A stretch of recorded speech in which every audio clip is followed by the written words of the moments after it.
With the second phase of the Chinese Basketball Association season a little over a week away from wrapping up, Sports Scene's Damion Jones caught up with Liaoning Flying Leopards guard Kyle Fogg for our exclusive Talk Sports interview series. The CBA Finals MVP discussed his life and career here in China, as well as his expectations for the rest of the year.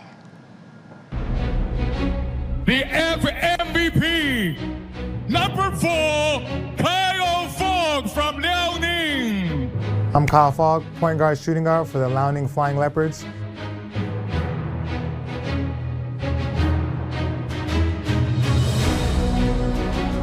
We've had some great success over these past few years, and we hope we can continue that success moving forward.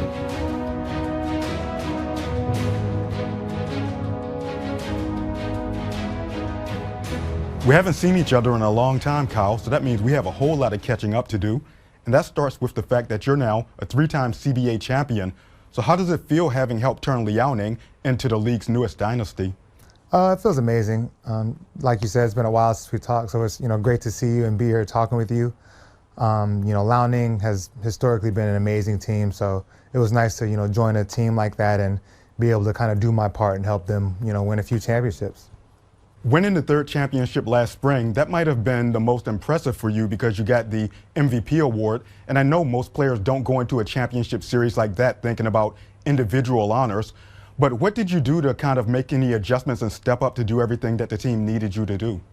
I think, during the year, the goal is to always, especially here at Liaoning, is to be playing your best basketball at the end of the season. And, I was fortunate enough to, get hot in the finals. And, my teammates did an amazing job of, getting me the ball, getting me involved, and I was able to make some shots. And like you said, most importantly, help our team win that, very, very difficult 3rd championship in a row. The Flying Leopards have really become kind of unstoppable over the last 3 seasons, even though you fell short that first year that you joined the team. So how was the franchise able to get everybody on the same page and really start going on this remarkable run? I think with Liaoning, it's different than most teams. It's really like a family. These guys grew up together, they've been playing together for so many years, and there's not anybody who's just worried about themselves. Everybody's just worried about winning as a team and doing it for each other and doing it for the city as well. So I think it starts up top with Coach Yang Ming and management, and then that trickles down to the players of just being together and buying into working together to win a championship for the city. And you guys are really building on the legacy that was started by the 2018 team when they won their first championship. But before that, the team had kind of I would guess you would say, a snake-bitten reputation, win a lot of games, pretty much always make the playoffs, and often lose in the finals. So how does it feel having played a big role in helping turn all of that around? I think, like you said, they had 2 of the best imports that's ever played in the league with Brandon Bass and Lester Hudson, and keeping that core together, and guys like Jiwei, Han, Arga, those guys getting older, I think was the real key to getting over the hump. I think that me joining the team was a little bit of help, but they were already on that path regardless. And I think all that experience just added up to them being able to continue to win not only the first one but another 3 in a row. And I think that was going to happen whoever was here on the team. You've now played in the CBA for 8 seasons, and Liaoning is your 3rd team as well as the one that you've played with the longest. So what is it about Shenyang? You've mentioned that it feels like your second home.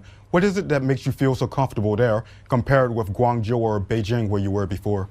I loved my time in Guangzhou and Beijing as well. I think with Shenyang, it's just a whole different atmosphere, and that really kind of starts with like the people and the fans. To bring it back to what you had said earlier, we lost, my first year in the championship.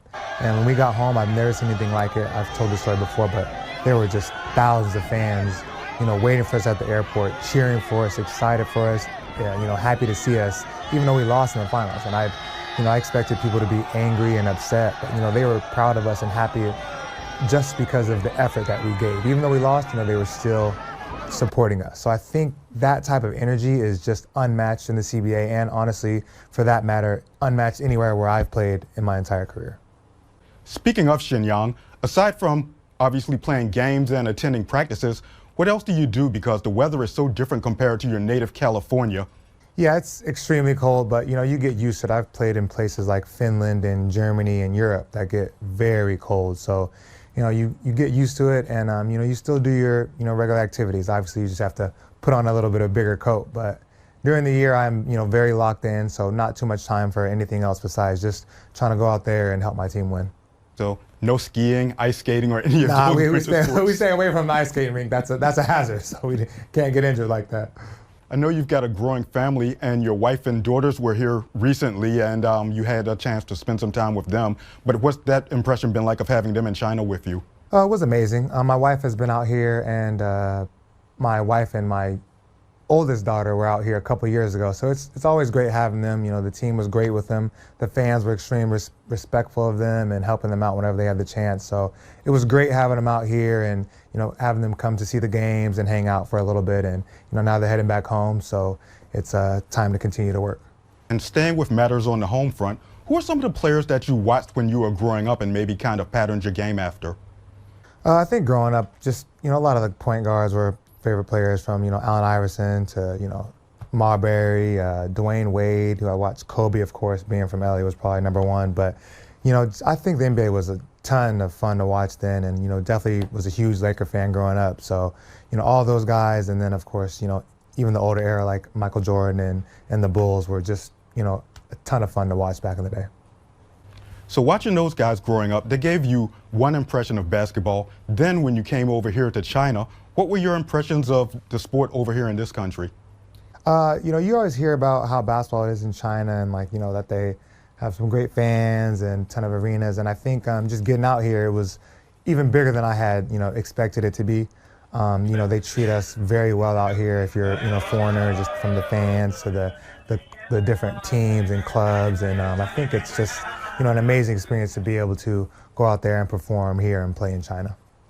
And not just in the CBA and the other professional leagues, but it's really also growing at the grassroots level. So how familiar are you with events like, for example, the Village Basketball Association and those type of things? And are you interested in going out and watching them? Yeah, I haven't been to any live events, but I definitely see them on, Douyin, and, people, show me some up-and-coming players who are, have some very, very good skills for younger kids. But definitely interested in, getting out there sometime and kind of going to some of these events and seeing them live. Bringing things back to the present, all the success you've had with Liaoning means all of the other teams are coming after you. So what are you guys doing to kind of keep yourselves on the front foot and kind of hold off that challenge as you look to win another title? Yeah, it's extremely difficult. You get everybody's best shot. We've been dealing with this, type of pressure for years, so we're used to it. And I think the key is just to continue to work and improve every single day. And, at the end of the season, you want to be playing your best basketball. And I think, as a team, we've done a good job of doing that these past years. So we'll, hopefully we can continue to do that, moving forward this season. Now, as we look forward to the rest of the season, what are your goals individually as well as for the team? And who do you think some of your biggest opponents are that are really the biggest threats to try to knock you guys off?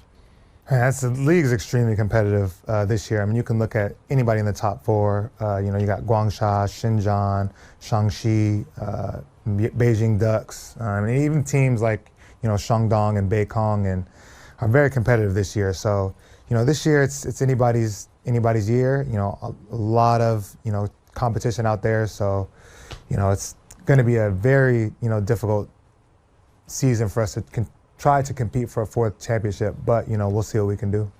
And how focused are you guys on that goal of making it 4 in a row?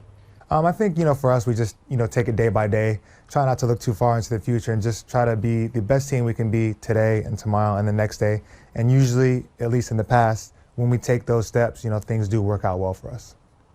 Thanks a lot, Kyle. It's always good to see you, and good luck to you as you go forward in the rest of the season. Yeah, great seeing you, and really appreciate you having me on, and hope we can do it again soon. Thank you.